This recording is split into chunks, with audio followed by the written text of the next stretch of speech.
একটু খেয়াল করে শুনেন। ভোর রাতে সেহরি খাওয়ার পর আর ফজরের আজানের আগে অন্তত 5 থেকে 10টা মিনিট সময় একটু নিজের জন্য রাখুন।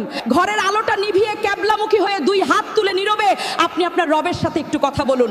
সারা জীবন তো মানুষের সাথে অনেক কথা বলেছেন, এবার না হয় আল্লাহর সাথে একটু কথা বলে দেখুন।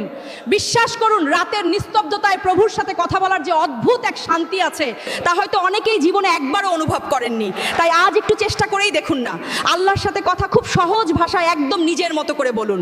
বলবেন, হে আল্লাহ, শয়তানের ধোকায় পড়ে আমি জীবনে কতই না গুনাহ করেছি, কিন্তু একদিন তো আমাকে মরতেই হবে, ফিরে তো তোমার কাছেই যেতে হবে। আল্লাহ, আমার নবীজি বলেছেন, এই পবিত্র রমজান মাসের প্রতি রাতে তুমি অসংখ্য মানুষকে জাহান্নাম থেকে মুক্তি দিয়ে সাধারণ ক্ষমা ঘোষণা করো। তোমার এই ক্ষমা পাওয়ার জন্য তো কোনো যোগ্যতার প্রয়োজন হয় না। দুনিয়ার সামান্য প্রেসিডেন্ট বা প্রধানমন্ত্রীরা যদি তাদের ইচ্ছে মতো মানুষকে যা খুশি তাই দিয়ে দিতে পারে, তবে তুমি তো মহান সৃষ্টিকর্তা, তুমি চাইলে তো এক নিমিষে এই জীবনের সব পাপ মুছে দিয়ে আমাকে ফেরেশতাদের মতো নিষ্পাপ করে দিতে পারো। হে আল্লাহ, তুমি আমাকে ক্ষমা করে দাও।